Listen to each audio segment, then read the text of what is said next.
prøvesmagning. Som I kan se, har jeg været i haven og plukket lidt forskelligt. Jeg har en peberfrugt, jeg har et løg, jeg har en bøftomat, og jeg har et hvidløg. Alt sammen fra haven. Det jeg vil gøre, det er, at jeg vil tage mine grøntsager, og så vil jeg skylle dem i mit vand. Man skal jo huske at skylle sine grøntsager, så alle urenhederne bliver væk. Men på den anden side, ja, det er så meget sidste år, så jeg tror, vi springer det over. I haven har vi også plantet andre ting. Vi har blandt andet løvstik. Løvstikken kan man komme i sin snaps. Der står trække. Så filtrerer den. Det er en dejlig ting. Men der er jo ikke så meget smag i løvstikken, så den springer vi fra. Men man kan også lave den med citronmelis. Den skal også bare lov til at stå trække. Den springer vi også fra det.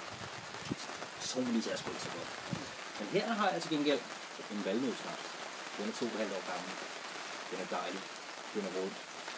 Og hvis den får lov til at stå lidt nu, så bliver det ligesom koldt. Så det gør vi. Men jeg har også lavet noget andet fra haven. En chili jam. Det er jo en habanero. Nej, det er faktisk 2 habanero, som jeg har kommet i flasken og vil stå og trække i en måneds tid. Jeg så filtreret den og kommet 2 små stykker habanero ned i bunden. Og den har jeg bare tænkt, at jeg vil prøve at smage på nu. Så lad os prøve at åbne og så se, hvad der sker. Den virker sikker nok. Den har en dejlig duft af citron og gin, men lad os gå til den. Altså, jeg skal bare have et halvt glas, fordi det kan jo være, at man skal ud og køre her senere, selvom alkohol og kørsel, det er 2 vidt forskellige ting, men lad os gå til den. Det dufter stadig dejlig citron.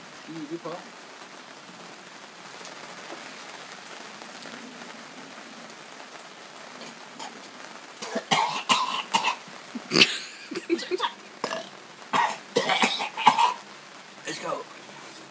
Jeg skal gå rundt i munden, den der. For helvede, siger jeg.